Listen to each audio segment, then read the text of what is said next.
Hello बच्चों, so let's read this question. So the question says match column 1 with column 2. तो simple match तो following है, हमें बस मैच करना है कॉलम 1 के पार्ट से कॉलम 2 के पार्ट्स को.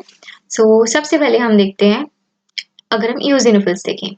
eosinophils बेसिकली है क्या? These are the WBCs. WBCs में भी क्या, इनके पास ग्रैन्यूल्स होते हैं, therefore it is the granular site. और अगर कहीं पे इन्फेक्शन आ रहा है तो वही इसका आंसर होगा. सो अगर यहाँ पे हम देखें तो okay, so in the part 3 यहाँ पे आ रहा है रेजिस्ट इन्फेक्शंस. सो हम बोल सकते हैं ए का हो गया है पार्ट 3. ठीक है, हमें पता है बेसिकली क्या होता है, जो WBCs होते हैं they are the soldiers of the body, right. So अगर हम यूजिनोफिल्स का रोल देखें, सो इसकी एक तो हम बोलते हैं एंटीहिस्टामिनिक प्रॉपर्टीज होती है, वो तो कुछ लिखा नहीं है यहाँ पे. दूसरा हम बोलते हैं it can basically attach to the parasitic forms और अपनी लाइसोसोमल एंजाइम्स रिलीज कर देता है, जो कि अटैक कर देंगे उस पर्टिकुलर पैरासाइट पे. सो यहाँ पे फिर इन्फेक्शन वर्ड कहाँ पे आया है? Resist infections. So this is the third in the third option. So eosinophils का हो गया थर्ड ऑप्शन. उसके बाद में RBC.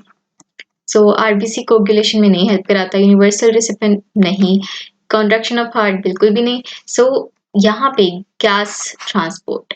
So this would be the correct answer. So हमने बोला बी को, because this RBC has a pigment that is termed as a haemoglobin, right.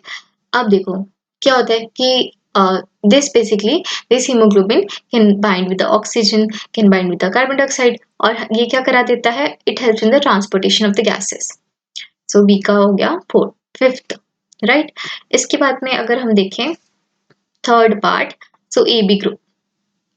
तो जो AB ब्लड ग्रुप है, सो अगर हम देखें यहाँ पे कौन सा ऑप्शन सही होगा? सो AB is a universal recipient. क्यों यूनिवर्सल रिसिपेंट क्यों है वो? क्योंकि उसके पास कोई एंटीबॉडीज नहीं है अगेंस्ट A, R और B. सो यहाँ पे हम लिख सकते हैं बेसिकली ना, यहाँ पे AB पॉजिटिव होना चाहिए, क्योंकि AB पॉजिटिव ही हमारा यूनिवर्सल रेसिपेंट या यूनिवर्सल एक्सेप्टर होता है. सो क्या होता है ये? हम यहाँ पे लिख सकते हैं यूनिवर्सल एक्सेप्टर या फिर यूनिवर्सल रिसिपेंट होता है AB positive, right.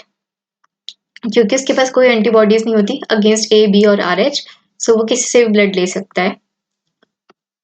Coming on to our D part, so platelets. So platelets जहाँ पे कोगुलेशन वर्ड आ जाए, so D का हो गया है फर्स्ट. So D का हो गया first. Coagulation helps in the blood clotting, जिससे कि ब्लड लॉस ना हो. So ये आ गया फर्स्ट. इसके बाद में अगर हम सिस्टोल देखें, so the remaining one is the contraction of the heart. So हमने यहाँ पे लिखा E का हो गया है फोर्थ. डायस्टोल होता तो हम बोलते relaxation of the chambers of the heart, और सिस्टोल है so contraction of the chambers of the heart. So I hope you understood it well and all the best.